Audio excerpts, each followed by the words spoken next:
Olá, 17 de maio de 2019, vou iniciar uma série de vídeos acerca de escoamentos unidimensionais e vamos começar com alguns tipos e características de alguns escoamentos unidimensionais. Essa série de vídeos tem um pouco de hidrologia e um pouco de hidráulica, né? Bom, que tipos de escoamento a gente vai tratar nesses vídeos? De rios e reservatórios. Então, imaginem que vocês têm um trecho de rio ou de reservatório com um hidrograma de entrada I de T, onde T é o tempo, e um hidrograma de saída Q de T, T sendo o tempo. Ok? Bom, num trecho de rio ou de reservatório ocorrem alguns efeitos. Um efeito de armazenamento e um efeito dinâmico, que é o efeito de atrito. Tá? Esses dois efeitos contribuem para que haja um armazenamento no trecho, certo? E aí há um armazenamento e também por efeito desse armazenamento e do atrito, existe uma atenuação do hidrograma. De modo que, por exemplo, a vazão de pico no hidrograma de saída é menor que a vazão de pico no hidrograma de entrada. Vamos simplificar a análise da seguinte forma. Imagine que eu tenho uma bacia hidrográfica, né, e eu tenho o rio principal. Eu estou pegando um pedacinho desse rio, tá? Essa figura aqui, ó, essa figura aqui é um pedacinho do rio, um trecho, e estou desconsiderando uma coisa que se chama vazão lateral, ok? Eu estou só raciocinando longitudinalmente, nessa parte unidimensional e longitudinalmente. Estou desconsiderando a vazão lateral, representada ali pelo Q lateral, ali embaixo. Então, o que é que acontece? Existe uma diferença entre rios e reservatórios. Se a gente pega a equação da continuidade concentrada, que diz que o armazenamento no tempo é igual a entrada menos saída, e se a gente igualar I igual a Q, ou seja, o que está entrando é igual ao que está saindo, claro, se o que entra é igual ao que sai, não existe variação de armazenamento no tempo, e aí, nesse ponto, a gente tem um armazenamento máximo, onde ds dt é igual a zero, um ponto de máximo.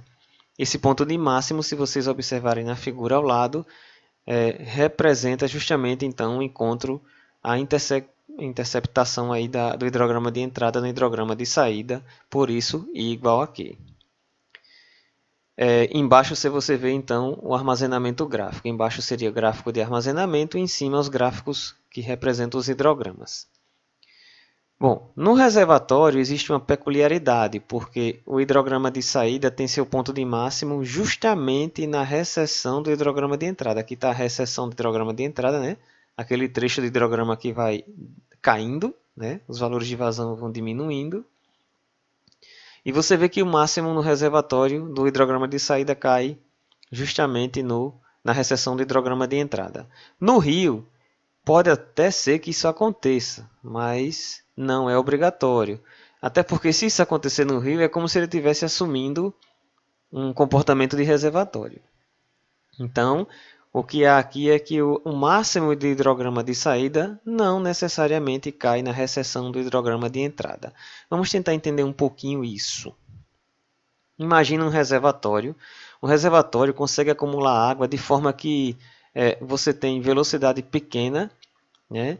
E ele acalma, né, o escoamento, amortece o escoamento e você tem por isso uma linha d'água praticamente horizontal. Tá? O efeito disso, matemático, você tem então uma relação bionívoca entre cota e armazenamento. Tá? Entrada é igual a saída e você tem a relação bionívoca. Para cada S você tem um Z, Z sendo a cota e S sendo o armazenamento. Ok?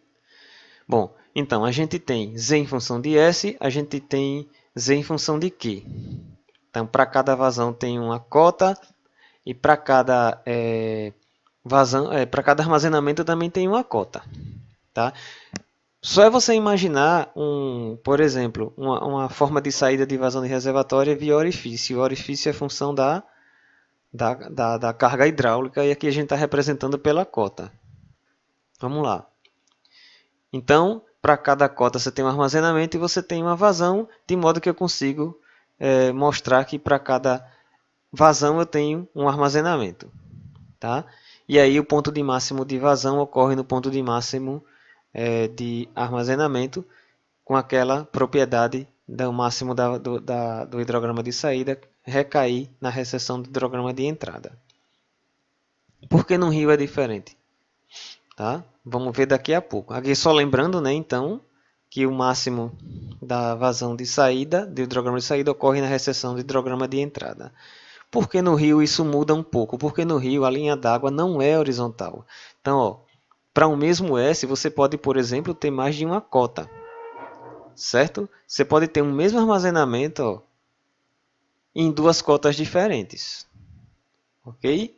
De modo que não há uma relação bionívoca. Pode acontecer, mas não necessariamente ocorre. De modo que você não consegue, então, fazer com que o máximo do hidrograma de saída caia na recessão do hidrograma de entrada. Certo? Então, a gente vai continuar com essa série de vídeos aprofundando esse tema de escoamentos em rios e reservatórios. Obrigado.